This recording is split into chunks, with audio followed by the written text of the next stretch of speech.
Sem mais demoras, abre comigo na carta de Paulo aos Romanos, no capítulo 6. A temática dessa mensagem é sepultados com Cristo.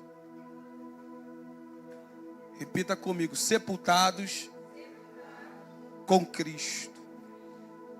Romanos 6, a partir do versículo 1. Eu vou ler para ir ganhando tempo, você vai abrindo aí. Romanos capítulo 6, a partir do versículo 1. Que diremos, pois? Permaneceremos no pecado para que a graça seja mais abundante? De modo nenhum. Nós que estamos mortos para o pecado, como viveremos ainda nele? Ou não sabeis que todos quantos fomos batizados em Jesus Cristo, fomos batizados em sua morte? Verso 4. De sorte que fomos sepultados com ele pelo batismo na morte, para que, como Cristo ressuscitou dos mortos, pela glória do Pai, assim andemos também em novidade de vida. Porque se formos plantados juntamente com ele na semelhança da sua morte, também o seremos da sua ressurreição. Sabendo isto, que o nosso velho homem foi com ele crucificado para que o corpo do pecado seja desfeito, a fim de que não sirvamos mais ao pecado. Porque aquele que está morto está justificado do pecado. Ora, se já morremos com Cristo, cremos que também com ele viveremos. Sabendo que, havendo Cristo ressuscitado dos mortos, já não morre. A morte não mais terá domínio sobre ele. Pois quanto ao ter morrido, de uma vez morreu para o pecado, mas quanto ao viver, vive para Deus. Assim também vós, considerai-vos como mortos para o pecado, mas vivos para com Deus. Em Cristo Jesus, nosso Senhor. Não reine, portanto, o pecado em vosso corpo mortal, para lhe obedecerdes em suas concupiscências. Nem tampouco apresenteis os vossos membros ao pecado, por instrumentos de iniquidade, mas apresentai-vos a Deus. Repita comigo, apresentai-vos a Deus como vivos dentre os mortos, e os vossos membros a Deus como instrumentos de justiça, porque o pecado não terá domínio sobre vós, pois não estáis debaixo da lei, mas debaixo da graça. Pois que pecaremos porque não estamos debaixo da lei, mas debaixo da graça? De modo nenhum. Não sabeis vós que a quem vos apresentardes por servos, para lhe obedecer, sois servos daquele a quem obedeceis, ou do pecado para a morte, ou da obediência para a justiça. Mas graças a Deus, que tendo sido servos do pecado, obedeceste de coração a forma de doutrina a que fostes entregues, e libertados do pecado, foste feitos servos da justiça. Eu gostaria que todos repetissem o verso 18 no 3, amém, irmãos? 3.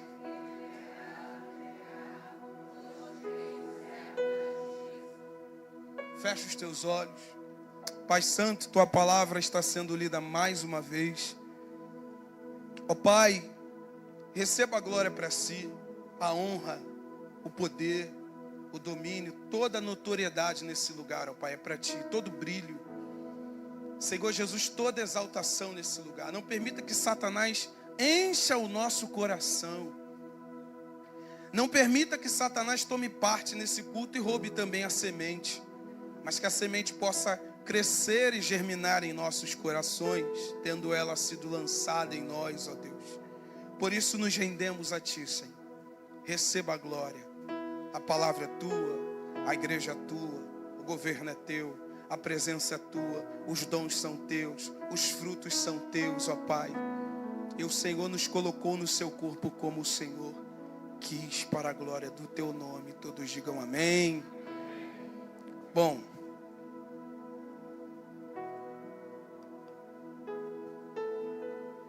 Paulo aqui em Romanos capítulo 6, ele vai dar uma resposta explicando a sua afirmação do capítulo 5. Porque Paulo vem numa batida da carta aos Romanos, desde o capítulo 1, para explicar a graça, ou o valor da graça. E algumas afirmações que Paulo faz, diante dessa estrondosa graça que ele passa, dá uma má interpretação a respeito do valor da graça. Repita, a graça tem valor. Só que para alguns, por conta das afirmações que Paulo faz aos romanos, Paulo estava meio que se contradizendo por conta das suas afirmações. E aí aqui no capítulo 6 ele vem redirecionando e explicando que a mesma coisa que ele falou desde lá de trás, ele está ainda continuando falando. Você está aqui? Então Paulo nos capítulos anteriores falou sobre a justificação, que a justificação ela é pela fé e não necessariamente seguida das obras da lei. E aí surge um questionamento. Se a justificação é pela fé e não necessariamente seguida das obras da lei, e essa lei, segundo o que ele escreveu em Romanos capítulo 6, serve para revelar o nosso pecado, porque pela lei vem o pleno conhecimento do pecado. E agora aqui no capítulo 5 ele diz que esse pecado crescendo, a graça cresce muito mais. Qual foi o questionamento que ficou a respeito do valor da graça? Vamos pecar. Porque fazendo assim, a graça vai ser mais abundante. Vamos pecar sem restrição. Vamos cometer diversos delitos. Porque a nossa justificação é pela fé. Não necessariamente seguida das obras da lei. E essa lei só serve para apontar o quão miserável eu sou. E sabendo disso, entendo que o meu pecado crescendo, a graça vem muito além. Porque a proporção da graça, ela está além do pecado. Se o pecado cresce mais, a graça cresce muito mais. Então iremos nos entregar de vez, porque é isso que Paulo está dizendo. E lá em Romanos capítulo 3, ele deixou claro, uma das falas dele: façamos o mal para que o bem venha. Aí Paulo diz, o fim desses é justo. Porque parece que esse questionamento que teve lá atrás com a igreja primitiva é o do século 21. Eu sou justificado pela fé, não seguido de obras da lei. Então a lei está morta e Paulo teve que dar uma resposta. Não tem que mais obedecer a lei. Lá em Romanos capítulo 7 ele vai falar, a lei é pecado? Não, a lei nos serve muito. Paulo teve que responder tudo isso porque estavam entendendo a graça de forma errada. Você está aqui, irmão? Olhe para as internets da vida. Perceba o discurso dos homens sobre a graça. E veja se eles não estão dizendo que a graça nos dá liberdade para viver da forma que a gente quer. Hoje é culto de ceia, amém? Falar da ceia, falar de Cristo. Falar de Cristo é falar do que Ele sofreu para que nós chegássemos até aqui. Então esse foi o questionamento. Peque mais, porque fazendo isso a graça vai crescer muito mais. Então vem como estás e permaneça da forma que você está. O Senhor não tem nenhuma preocupação com o seu pecado. Como se o pecado ainda gera morte? Pergunta para a Bíblia se o pecado sendo gerado ainda é morte. O salário do pecado continua sendo a morte. O dom gratuito de Deus é a vida eterna, mas o pecado continua com o mesmo teor de destruição. Então Paulo teve que entrar nesse cenário. Calma aí que vocês estão entendendo a graça errado. Vocês não estão entendendo o que eu estou falando. Ser justificado do pecado não me condiciona ao pecado. Estão banalizando a graça, parecendo que o Deus soberano Filho está olhando para tudo isso e dizendo, eu te amo do jeito que você é, meu filho. A minha graça veio para isso, para você pecar muito mais. Porque se você pecar muito mais, minha graça vai crescer muito mais sobre você. Não é isso. Vamos para Romanos capítulo 6.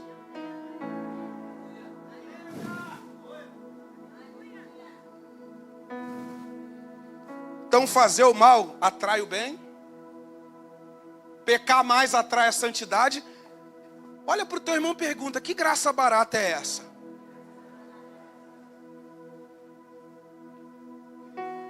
Paulo vem então para responder os questionamentos, porque ele está sendo acusado. Olha só o que Judas vai falar na sua carta. Capítulo 1, verso 3, no seu livro. Capítulo 1, verso 3 e 4. Amados, procurando eu escrever-vos com toda a diligência acerca da comum salvação, tive por necessidade escrever-vos e exortar-vos a batalhar pela fé. Batalhar pela fé, que uma vez a gente não canta, pela fé que uma vez me foi dada. Olha aqui, o que é batalhar? Porque se introduziram alguns que já antes estavam escritos para este mesmo juízo. Homens ímpios que convertem em dissolução a graça de Deus. É sobre isso aqui que Paulo vai falar. Estão condicionando a graça à devassidão. Como se a graça nos desse um passe para viver condicionado no pecado que a gente quiser cometer. Ele me ama. Então se eu pecar hoje, amanhã ele me perdoa. Se eu peco na segunda, na terça ele me perdoa. A graça banalizada. Se eu peco na terça, na quarta ele me perdoa. Se eu peco na quarta, na quinta ele me perdoa, Débora. Se eu peco na quinta, na sexta ele me perdoa. Se eu peco na sexta, no sábado ele me perdoa. E aí você vai caindo no erro dos sacerdotes lá atrás. Porque mudavam-se os sacrifícios, mas não mudava o pecado. O pecado continuava com a mesma cor, vermelho, escarlate. Que foi o grito de Isaías. O pecado de vocês é vermelho, é grave. E Jeremias gritou lá atrás: está escrito com estilete de ferro. Aí Jesus veio para nos tirar dessa condição, liberar a graça e fala para a gente: peca, meu filho, minha graça te dá condição. Você está aqui? Então o primeiro questionamento que ele traz é: que diremos, pois? Permaneceremos no pecado para que a graça seja mais abundante? De forma alguma. Essa expressão é como aquele grito quando alguém fala que você fez uma coisa que você não fez e te leva para um concílio para te acusar. E você fala: não, eu, que é isso, eu? É isso que Paulo está falando. É essa expressão, de forma alguma. Por que de forma alguma? Porque nós que estamos mortos para o pecado, como viveremos nele ainda? Não dá para compreender, irmãos. Uma pessoa dizer que ela está morta para o pecado e ainda assim ela se familiarizar com ele. É impossível, irmãos. Você que uma vez teve no teu entendimento: eu morri. Você sabe o que é morrer para o pecado? Morrer para o pecado é a condição que eu estou hoje, de olhar para a minha vida lá outrora lá atrás e falar: eu de jeito algum quero voltar para lá, ainda que sendo tentado eu não posso. Eu morri para esse estilo de vida.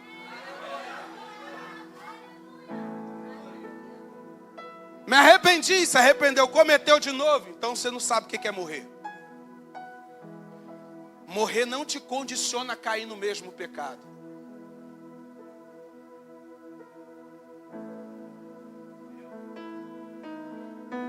Morrer te remove da condição de declínio.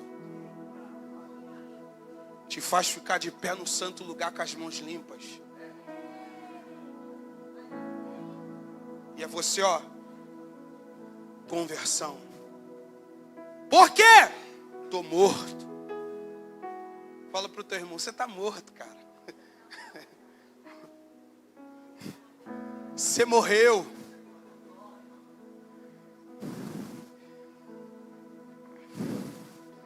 Está morto. Nós estamos mortos para o pecado. Como eu posso viver ainda? Aí Paulo vai dizer: eu tenho que explicar para vocês. Vocês não sabem o que é morrer. Morrer é isso aqui, Não sabem que todos nós fomos sepultados com ele, o presbítero Alexandre. pelo batismo da sua morte. Você sabe o que é batismo? Está chegando o batismo.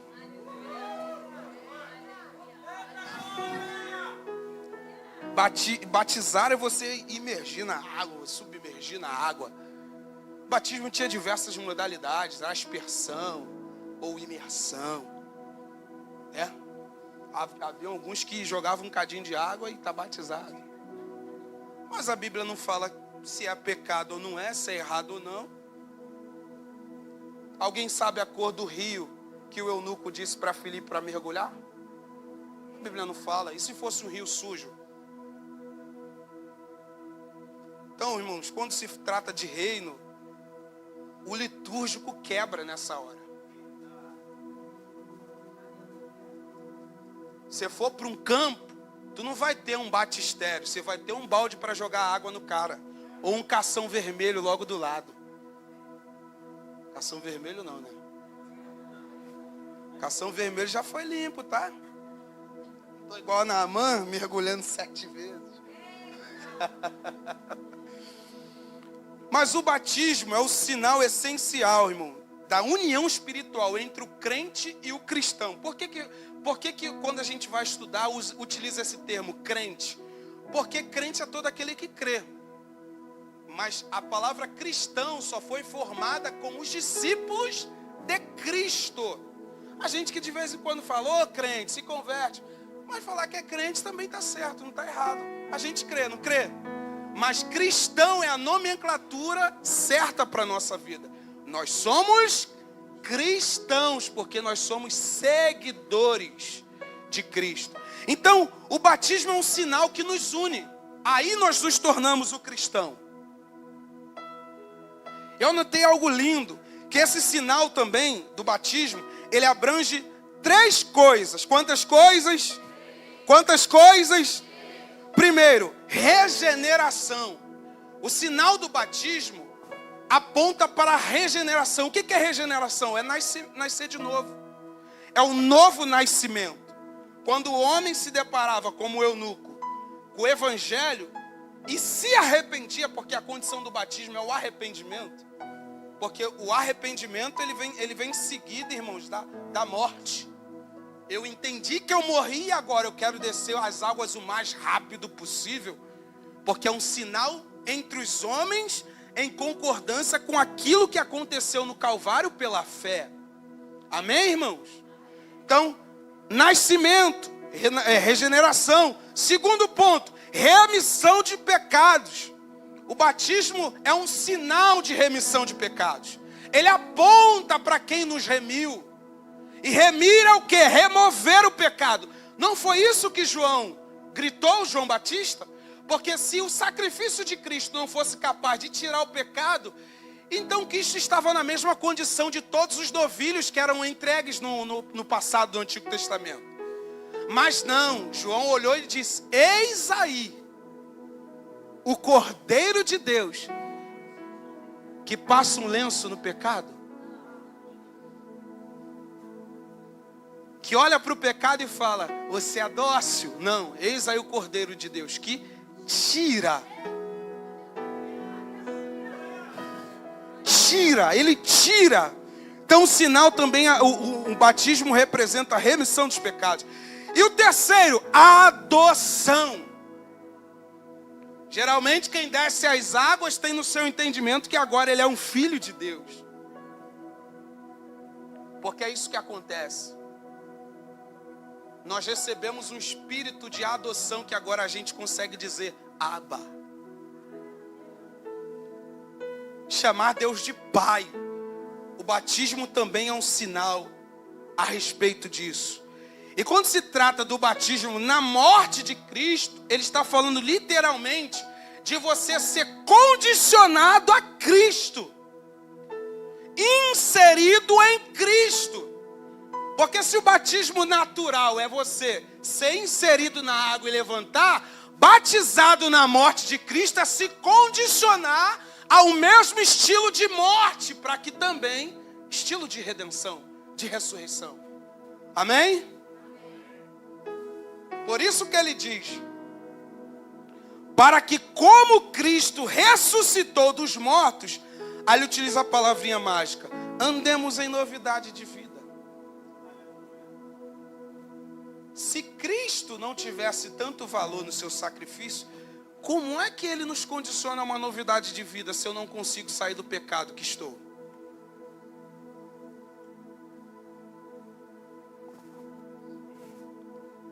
Você está aqui, irmão? Por isso ele diz: da mesma forma que Deus nos inclui na morte de Cristo, e assim morremos para o pecado, nos inclui na ressurreição para a novidade de vida. Irmão, ser plantado segundo a morte dele não é permanecer no pecado. Redenção é para quem morreu. A redenção é para quem morreu. É para quem entendeu: olha, cara, essa vida já não presta mais. E agora, Miqueias? Só andando em novidade de vida. Primeira carta de Pedro, capítulo 1, 3 e 4, diz assim: ele nos gerou, vou resumir, para uma viva esperança. Pergunta para o teu irmão: para que você nasceu de novo?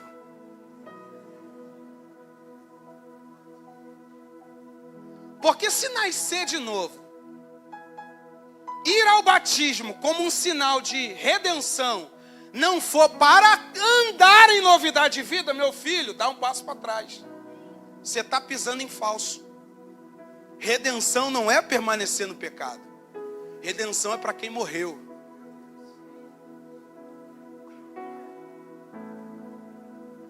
Eu fico espantado com essa graça banalizada, irmãos.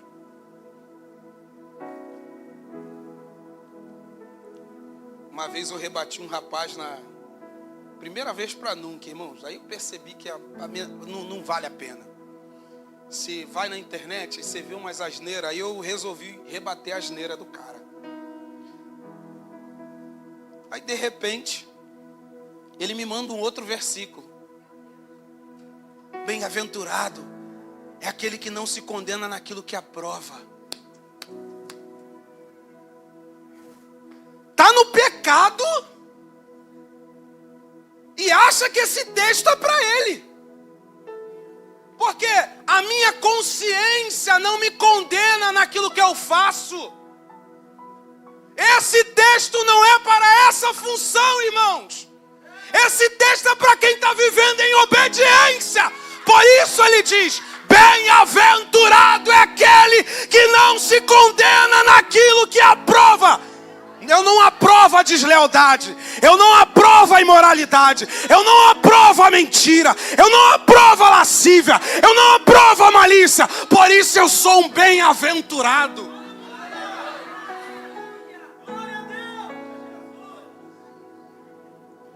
Rebatendo com o texto, meu Deus do céu, usando a palavra para apoiar o pecado. Sai dessas internet aí, irmão. Tu vai ficar cego.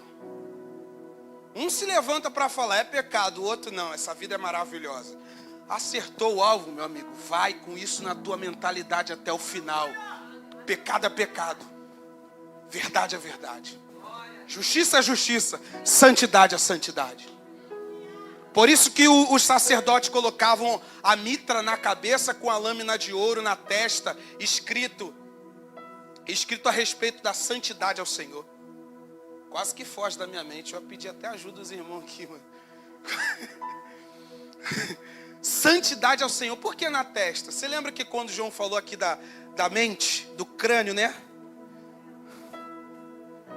Que a informação ela vem aqui, ó, para o central. Tem muito a ver. A lâmina na testa, para eles não esquecerem. Santidade ao Senhor. Por que você quer fugir do pecado? Porque meu Deus é santo.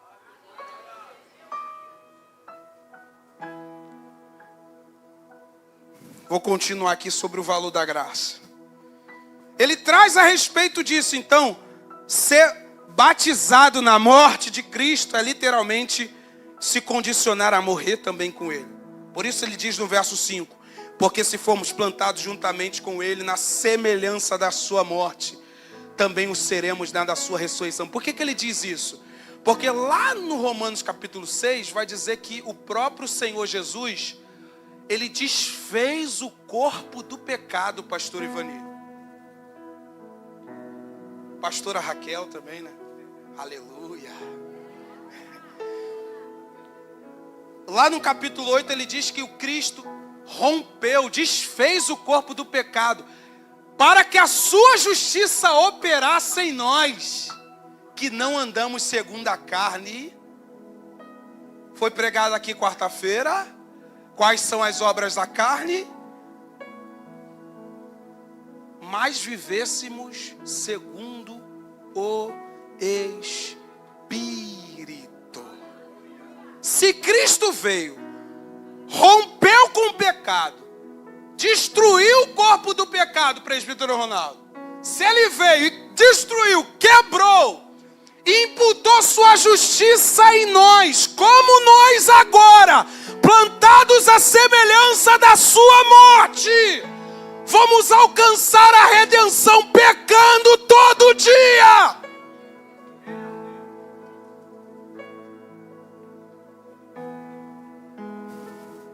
Como, irmãos? Se nós não buscarmos o caminho do arrependimento, o que vai ser da nossa vida? Onde estará o ímpio no dia da minha ira? Se o justo com muito sacrifício se salva, Jadir, onde estará o ímpio? Olha, irmãos, onde? Você sabe onde você vai estar? Olha para o teu irmão e pergunta, você sabe onde você vai estar?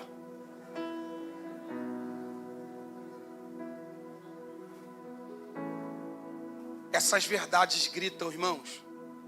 Quando a gente olha para essa carta, parece que a gente está no ringue.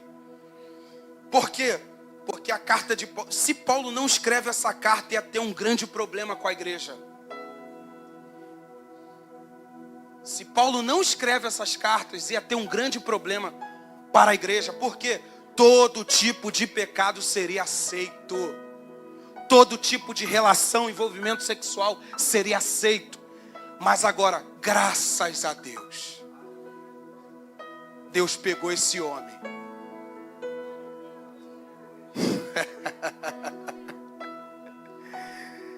E ele mesmo vai dizer, porque eu recebi do Senhor o que também vos... recebeu de quem? Recebeu de quem? Carta aos Romanos, ele recebeu de quem? Ou foi só João? Paulo não quis nem falar do que ele viu lá, porque ele falou, não é lícito o homem ouvir. João já rasgou o véu. Os olhos são como chamas de fogo.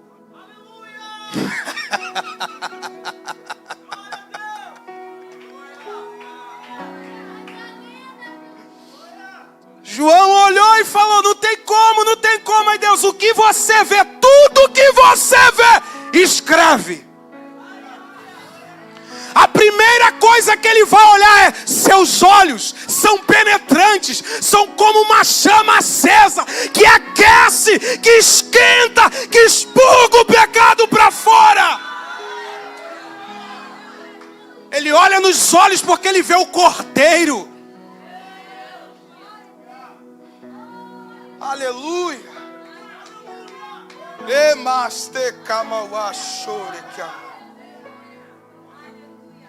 Meu Deus, ele olha o Cordeiro, ele vê os olhos dele, ele fica extasiado e cai como morto. Eu posso presumir que ele estava quase morto. Quem vê o Senhor morre. Fala para o teu irmão.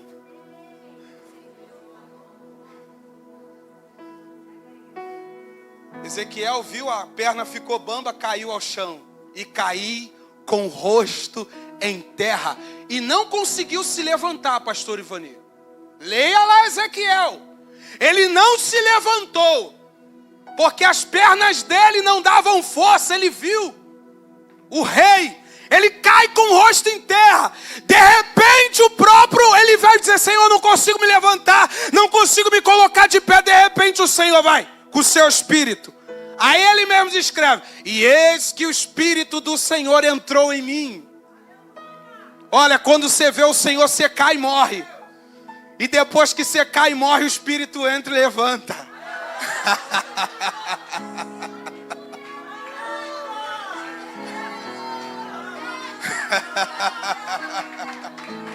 Se é pra ele, pode ser melhor. Não é pra mim, não. Aplaude a ele. Não é pra mim, não. Eu não mereço essa glória. A glória é dele, a honra é dele. A palavra pertence a ele. Ao Rei dos Reis e Senhor dos Senhores. Tua é a honra, Senhor. Tua é a glória. Não tem como ver Deus e não cair morto. Como eu venço o pecado? Morrendo. Enquanto você não morrer, você não sairá dessa condição.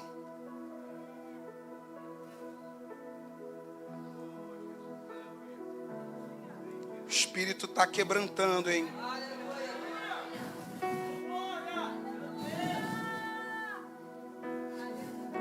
Meu irmão, minha irmã, tem que morrer. Você tem que dar um jeito de morrer. Me suicidar, me quer não? Entenda a analogia que a Bíblia faz. Não, porque tem alguns irmãos que vão mesmo ao pé da letra. Entenda a analogia, isso aqui tudo aconteceu espiritualmente. Quando eu creio, eu automaticamente sou inserido nele pelo batismo na morte. Aí eu sou justificado do pecado. Aí eu vou e nasço de novo. Aí eu sou ingressado na novidade de vida, que é o que? Santidade ao Senhor, testa marcada. Depois que eu vivo para Deus, minha testa está marcada. Pelo quê? Pela santidade dele. A única placa de restrição que fica é a de restrição para continuar pecando.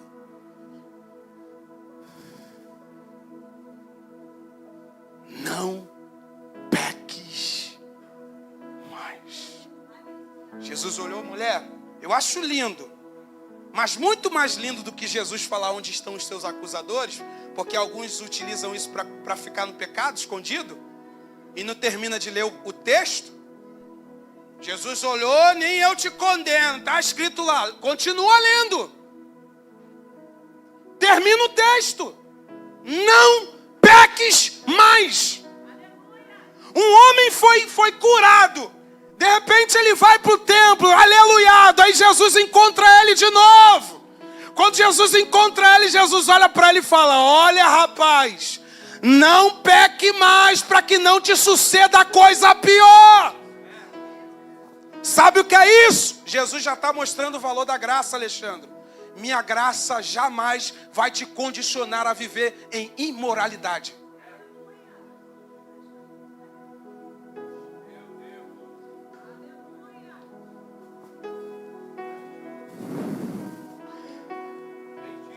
Nós estamos diante do único sepultamento que gerou vida. Veja se outra pessoa morreu e deu vida para alguém. Jesus foi o único. Por isso que ele é tido como as primícias dos que dormem. Porque ele foi o primeiro. Mas Lázaro ressuscitou, mas morreu de novo, não morreu? Ou Lázaro está aqui com a gente até hoje? Jesus foi o único que morreu e ressuscitou e está vivo. Por isso ele é a primícia dos que dormem. E a partir de Cristo, a primícia dos que dormem, todos vivam. Acordam. Novidade de vida. Santidade ao Senhor. Meu Deus, que graça maravilhosa que está aqui. Aí ele fala o sentido da morte e ressurreição. A partir do versículo 10, ele diz aqui, sabendo isto, que o nosso velho homem foi com ele crucificado. Para quê? Pastor Ivani que gosta muito de utilizar essa analogia, né? Para quê? Portanto, porém, aqui, para que o corpo do pecado seja desfeito. E por que o corpo do pecado tem que ser desfeito? Ele vai e continua.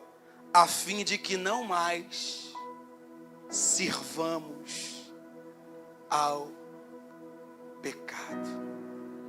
Sabe o que Jesus está falando aqui? A palavra servir é de escravo. É de ter o pecado como senhor. Tem muitas pessoas que o pecado é senhor da vida dela. Quando ele diz a fim de que não mais sirvamos, é porque trocou-se o Senhor, Jonathan. Ele rompeu com o pecado, destruiu o corpo do pecado, colocou imputada a sua justiça em nós, para que nós não mais servíssemos ao pecado como escravo. E agora, ele nos tomou para si como Senhor da nossa vida. A gente vai ver isso mais para frente, porque agora nós somos escravos da justiça. Você está aqui? Esse é o propósito da ressurreição. Morrer para viver. Deixar de ser escravo de um Senhor para ser escravo de outro. A gente só fala de filiação. E é empolgante, irmão, falar que você é filho. Olha para o teu irmão e fala, vê se não vai dar um sorriso e você falar, você é filho de Deus. Dá até um glória. Agora, vê se ele não vai fechar a cara para tu, você é um escravo de Deus.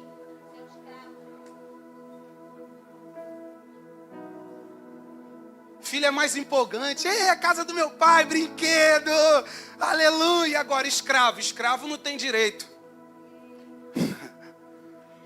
Entender Deus como Senhor é entender que nós perdemos a autonomia. Como filho, eu vou herdar o que o filho me deu. Como escravo, eu tenho que me abdicar daquilo que ele matou. Sou escravo da justiça, para a glória de Deus. Paulo diz isso, irmãos, isso é empolgante. Eu sou filho e escravo dele. Eu, preso do Senhor, pastor Adriano, separado para o apostolado. Eu, que antes fui blasfemo e transgressor da lei, hoje sou escravo da justiça. Você consegue entender isso? Paulo disse, acabou. Tirei o volante do carro, senão eu meto a mão. Andar com Cristo no barco é perder o volante. Você sabia disso? Se Jesus entrar no carro, você perde o volante? Porque você não vai mais colocar a mão nele? Você não pegou esse negócio não, irmão? Andar com Cristo no barco é perder a direção. A direção está na mão dele. Porque senão você freia a hora que quer. E com ele no barco, você vai tentar frear, ele vai acelerar.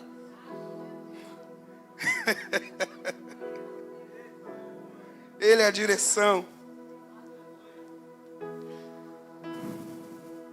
Pode até separar aquela canção, Plano Perfeito. É isso mesmo, vai nela. Pode seguir com ela aí. Aí, irmãos, entendendo o sentido do batismo, entendendo o sentido da morte e da ressurreição, aí agora Paulo vai falar da realidade. Qual é a realidade agora de alguém que entendeu que morreu e ressuscitou agora para viver segundo Deus? Ali entra, a partir do versículo 11, só para a gente ganhar tempo. Porque os outros textos, 8, 9, vem tudo falando que Jesus destruiu o corpo do pecado, ele desfez o corpo do pecado, ele triunfou sobre o pecado e agora a gente triunfa sobre o pecado por causa dele. Ele deixa isso claro. Aí agora, nova realidade de vida. Essa nova realidade de vida está unida a Cristo.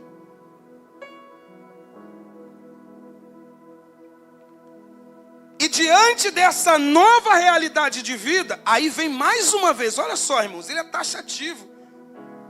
Só que agora ele vai entrar aqui, na metanoia. Porque ele vai utilizar a palavra considerai-vos. É tipo assim, eu falei tudo até aqui. Agora, considere. É como se o pastor Ivani fizesse um discurso lindo na reunião de obreiros. E no final falasse assim, considere tudo que eu falei. Mas eu considerar tudo que ele falou é estar disposto a cumprir cada pauta que ele passou, certo? É esse sentido. Considerai-vos mortos para o pecado e vivos para Deus. Para o pecado eu estou morto, mas para o Senhor eu estou vivo. Gálatas 6,14, Paulo grita: o mundo está crucificado para mim e eu para o mundo. Alguns ficam brincando e flertando. Ai, meu Deus, o mundo pop, aquelas coisas, né? Aquelas coisas. O que é aquelas coisas, rapaz? Não tem mais aquelas coisas. Você está morto. Aí vem aquela pergunta: como alguém que está morto pode ainda ser cutucado? Cutuca o defunto e vê se ele vai levantar, irmão. Ele está entrando na consciência. Está morto é você não mais se voltar para a condição. Considerem, levem em consideração, Jesus matou o corpo do pecado. Não importa o pecado que você cometa, você não pode ter justificativa para dizer: eu não tenho como sair. Jesus já matou ele. Jesus já destruiu o pecado já não é mais Senhor. Quem é Senhor é Cristo. Por isso ele diz: vocês agora não mais se submeterão a isso. Considerem-se mortos e vivos para Deus. Segundo ponto, que está no verso 12: não reine o pecado em vosso corpo mortal. Lembra? Reinar é mais uma palavra dando ênfase que o pecado tinha soberania. O pecado tinha domínio, tinha soberania. Mas agora Cristo é Senhor.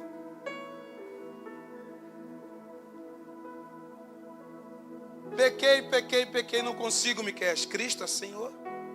Ele destruiu o corpo do pecado. Irmão, se a gente cair nessa desculpa esfarrapada do diabo, a gente vai invalidar a graça e a cruz. Você está aqui? Pode dar glória a Deus se quiser, irmão. Aleluia. Mistério. É a palavra sendo pregada, irmãos. Olha para o teu irmão e fala: é a palavra. Você tem que ler mais a carta de Paulo aos Romanos. Isso tem que constranger você. Você tem que de uma vez por todas se considerar morto. Senão, irmão, vai vir um carnaval. Ai, meu Deus, o coreto. Que coreto, irmão? Ai, a batida. Ai, meu Deus. Aí quando está num lugar onde o Espírito está gritando,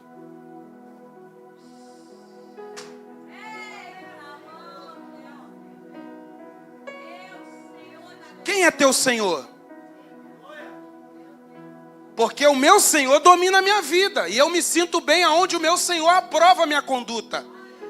Então carnaval já morreu para mim. Eu estou morto para ele, irmãos.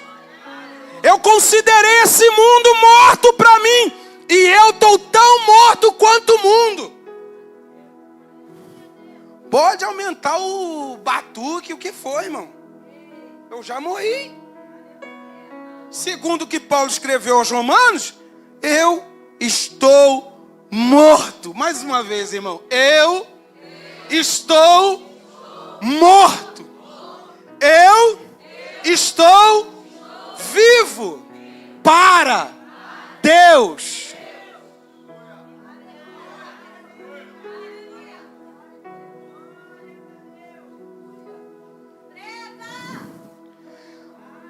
E aqui ele fala: não reine o pecado em vosso corpo. Por que ele fala isso? Porque o corpo é um veículo.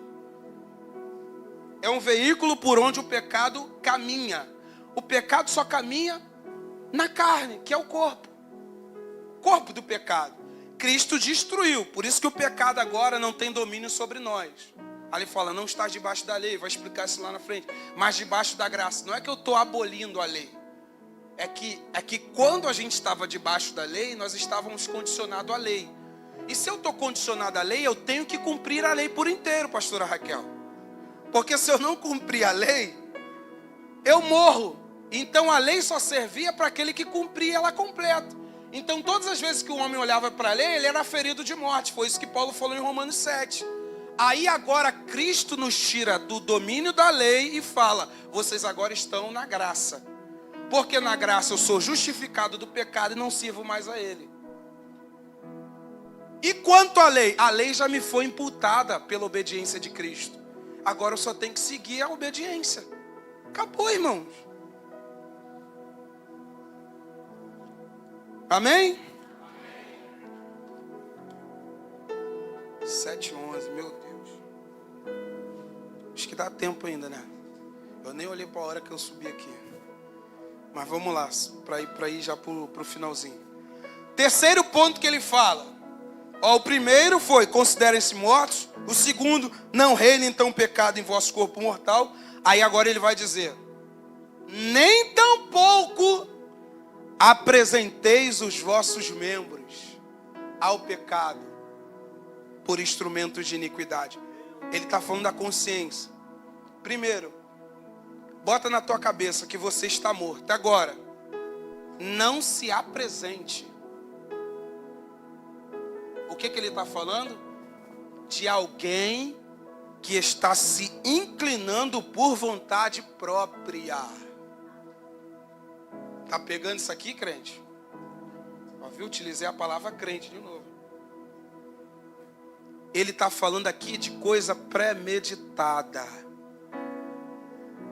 Nem tampouco apresenteis. E aqui o sentido verbal de apresentar é continuar se apresentando, continuar se entregando, pastor Ivanildo, continuar rendendo conversa, rendendo assunto, continuar rendendo, se inclinando, se lançando. Aí quando peca, diz: o pecado é meu Senhor. Não, eu não tenho condições de vencer isso. Então a graça veio em vão. Jesus não tira o pecado do mundo, risca.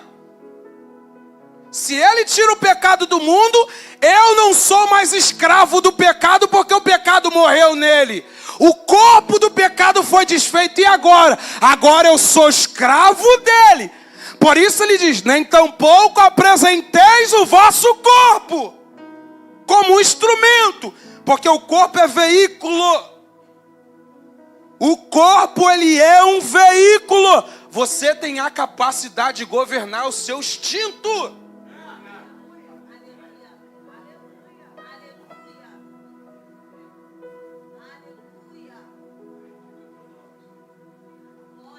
Se fosse assim, irmão, eu ia estar aqui, ia estar com um copinho de uísque aqui do meu lado, tomando um uísquezinho e pregando a palavra. Oh, que maravilha, loucão. Ah, conversa fiada, irmãos. Às vezes a gente tem que desenhar essas coisas. Se fosse assim, eu estava assim, irmãos.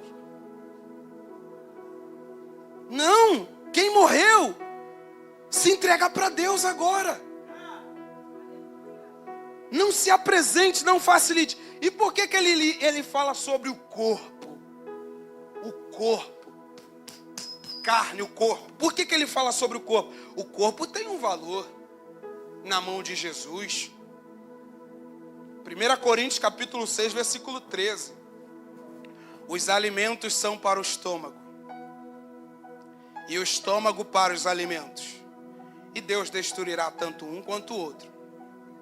Mas o corpo não é. Não é para o quê? Vamos lá, todo mundo. Os manjares são. E o ventre. Deus, porém. Mas o corpo. Se não. E o Senhor. Ai, ai, ai, ai, ai.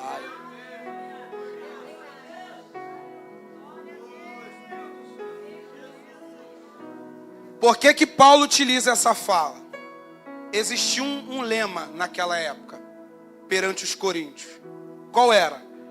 Se assim como eu me alimento de uma comida e o meu corpo depende de um alimento, assim também o meu apetite sexual. Você está aqui? Então qualquer instinto sexual é favorável. Porque assim como eu sinto fome de comer alimento, assim eu também sinto fome de me relacionar sexualmente com qualquer tipo de desejo sexual e atração. É sobre isso que Paulo está falando. O dilema era: se relacione sexualmente da forma que você quiser, porque isso é normal. O corpo depende disso. Não. Eles estavam utilizando isso como pretexto para se satisfazer nas relações depravadas que se tinham na época. Irmãos, tamanha era a depravação. Eu não vou entrar muito nisso aqui não, para a gente voltar. Mas tamanha era a depravação na igreja de Corinto que o filho teve relação com a mãe. Porque qual era o dilema? Se relacione sexualmente com quem você bem entender. Porque isso é instinto, assim como a gente depende de alimento. Aí Paulo tem que escrever isso aqui, mas o corpo não é para a prostituição, senão para o Senhor. Fala para o teu irmão, teu corpo tem dono.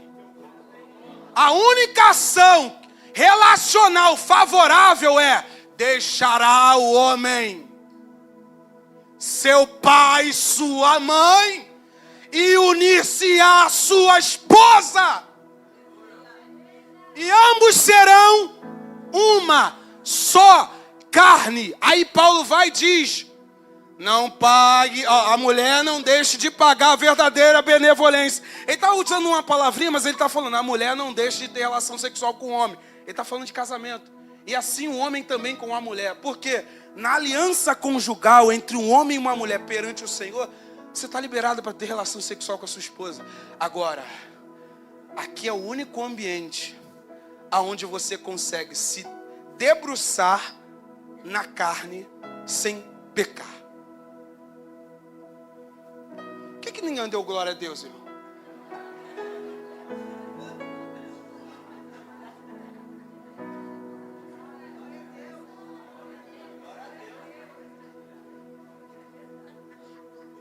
Antigamente, se eu falasse sexo no púlpito, tá de banco 50 meses.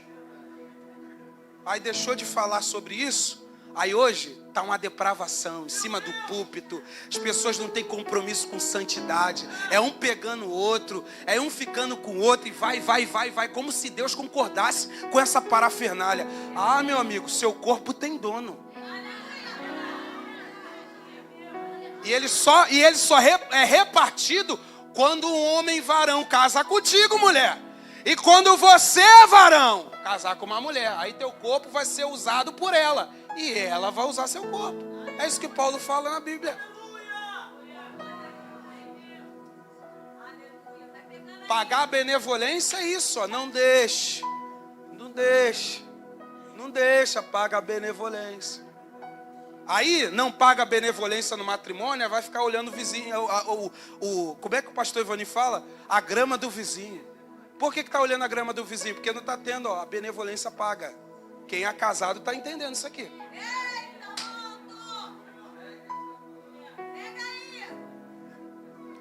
Pega aí. Não estou conseguindo me aguentar. Paulo falou: então casa, meu irmão. Mas não fica sassaricando.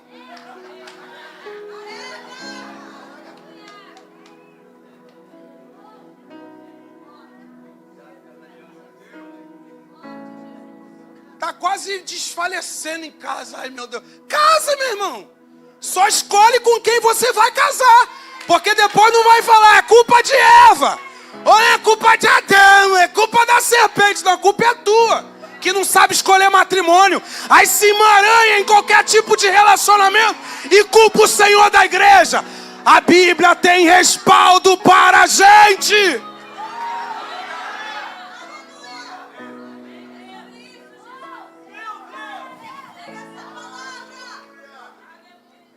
Casamento tem sinais para ser um casamento saudável. Tem sinais.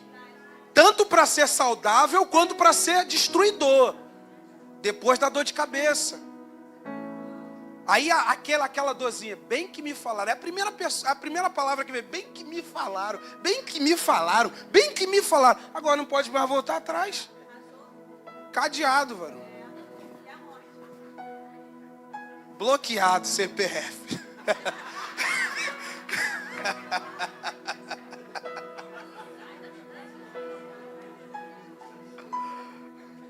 Olha pro teu irmão e fala, ao invés de sassaricar, casa.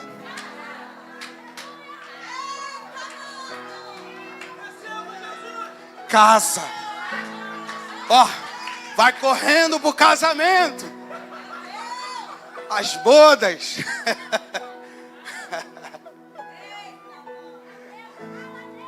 Aleluia. Mistério. Oh, glória. Ficaram, né?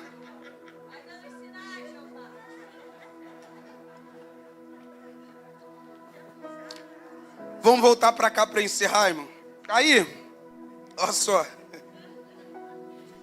Então eles compararam. E lá em Coríntios capítulo 6, você vai ver Paulo tirando 3 conclusões. Quantas conclusões? Sobre o corpo. A primeira, que ele pertence ao Senhor, depois você lê lá. Segundo, ele é membro de Cristo. E terceiro, ele é templo.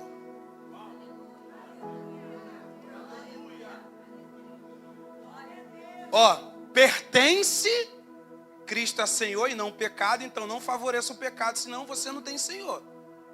Se Cristo é teu Senhor, se prepara, irmão. Essa mala do pecado vai embora. Cristo vai pegar na tua mão, vai te transportar das trevas para o reino. Membro de Cristo e templo do Espírito. Não continue se entregando. Eu sei que essas verdades batem mesmo, quebram a gente por dentro, mas isso está formando um caráter na congregação. Pessoas saradas, curadas para curar. Se o Benjamin vir pedir um conselho para mim de gabinete pastoral, eu não vou falar, continua pecando, Benjamin. Eu estou usando ele como um exemplo, tá? Continua, meu filho, porque é assim mesmo. Isso é graça barata. Porque a graça verdadeira toma cuidado. Arrepende-te e muda de rota enquanto é tempo. Mas vem para o Senhor. Esse é um conselho de nobreza. Vale a pena esse confronto, irmãos. Para ser salvo, vale a pena. Então não facilite. Aí ele diz, o que eu tenho que fazer, Paulo?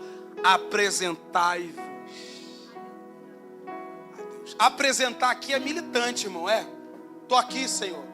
Apresentai-vos a Deus. Ou seja, é oferecer, colocar-se à disposição. O que eu tenho que fazer, meu Senhor? O que eu tenho que fazer, meu Senhor? Romanos capítulo 12, versículo 1. Quem sabe? Rogo-vos, pois, irmãos meus, que apresenteis. Ó, a mesma palavra.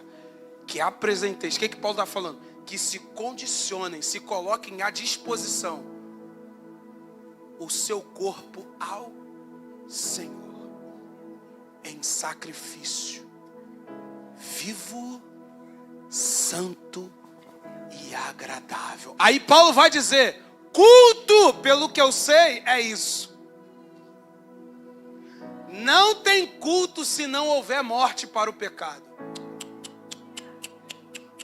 Culto, não tem culto se não houver morte para o pecado. Porque o valor do culto é apresentai-vos a Deus em sacrifício. Meu Deus do céu, teu corpo é um sacrifício para Ele agora. Você não se entrega mais à imoralidade. Você está se entregando ao Senhor do corpo. Não, Senhor, meu corpo, minhas regras não. Teu corpo, tuas regras. Você quem manda, Senhor. Eu só obedeço. É Ele, apresentai-vos, se apresente. Aí ele diz duas coisas, da forma que a gente se apresenta. De duas formas. A primeira, como vivos dentre os mortos. Se apresentem a Deus como vivos dentre os mortos. Eu vou ler aqui algo rapidinho. Rapidinho com vocês aqui. Efésios, só para dar uma enchida aqui nesse texto.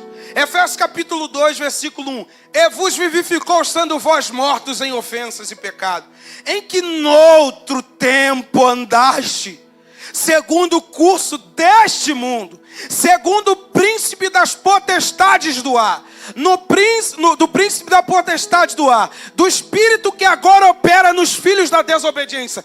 Paulo aqui explicou 3 coisas que representam o estado de morte. Por que vivos dentre os mortos? Porque o estado que nós estávamos era de morte, é claro. Mas que tipo de estado de morte era esse? Só que Paulo explica isso em Efésios, no capítulo 2. O estado de morte é andar segundo o curso do mundo. Pega isso aí, hein? Andar segundo o curso do mundo. Segundo o príncipe das potestades do ar. Opa! Se eu ainda tenho minha vida como alguém que está morto, Satanás me domina. Aleluia! Isso aqui é sério. Em que noutro tempo andaste. Como que eles andavam? Mortos. De que forma? Segundo o curso do mundo. A moda do mundo é a minha moda. O gosto do mundo é o meu gosto. A música do mundo é a minha música. O estilo do mundo é o meu estilo. Curso do mundo. Segundo o príncipe da potestade do ar. Era mais fácil ele colocar aqui, segundo Satanás. Então quem vive condicionado a uma imoralidade na carne está condicionado ao domínio de Satanás. É o que Paulo está dizendo. Terceiro, do espírito que agora opera nos filhos da desobediência. Então quem está morto e não entendeu que vive para Deus é desobediente. Por isso que o verbo está no passado. Andávamos. E hoje não andamos mais. Por quê? Porque o que era Senhor na minha vida, chamado pecado, Cristo na cruz. Colossenses capítulo 2, ele riscou a cédula que era contra nós. Ele triunfou sobre principados e potestades. Ele nos chamou das trevas para a luz. Agora o curso do mundo não nos domina. Agora o príncipe da potestade do ar, Satanás, não é nosso dono. Se você entrou agarrado nas garras dele, se prepare, você vai sair daqui livre, se você escolher o Senhor.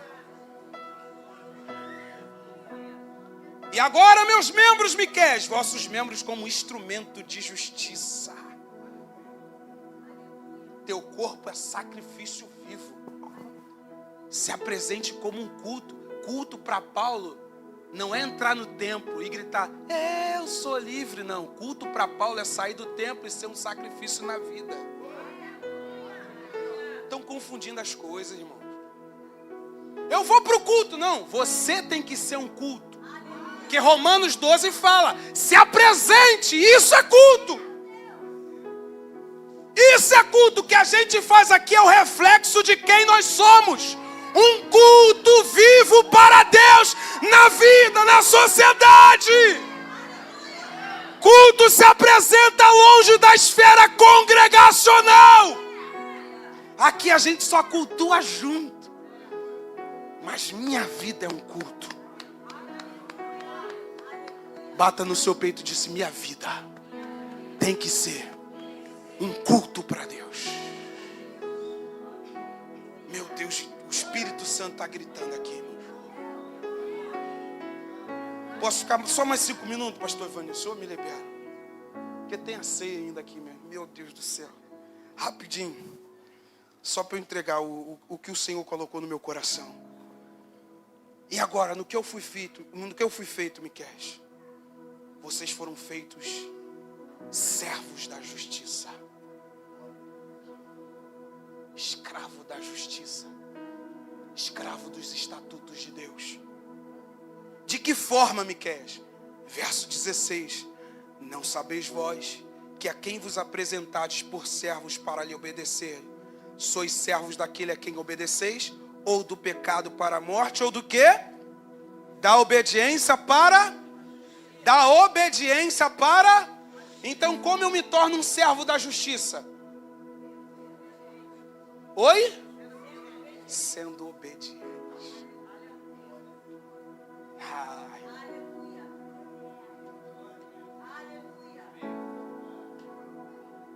Por que tá para? Porque a condição é obedeça para alcançar a justiça.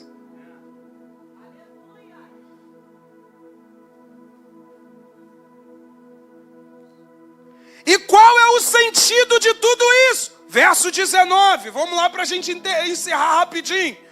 Falo como homem pela fraqueza da vossa carne, pois que, assim como apresentastes os vossos membros para servirem à imundícia e a maldade para a maldade, assim apresentai-vos agora para os vossos membros para servirem à justiça para...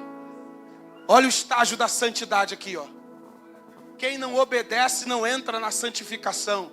Quem não entra na santificação não alcança a justiça. Quem não alcança a justiça não é santificado.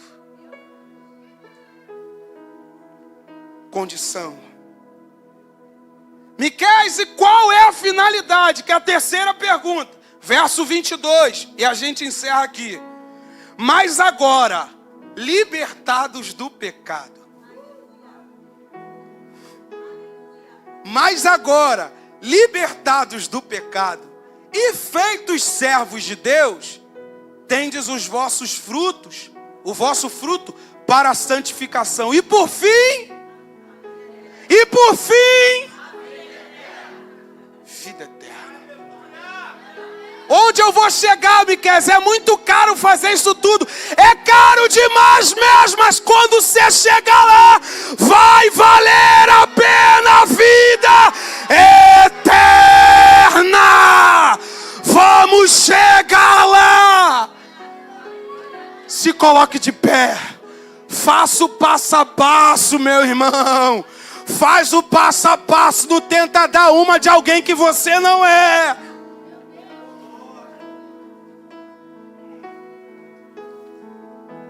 Hebreus 12, 14. Segui a paz com todos e a... sem a qual...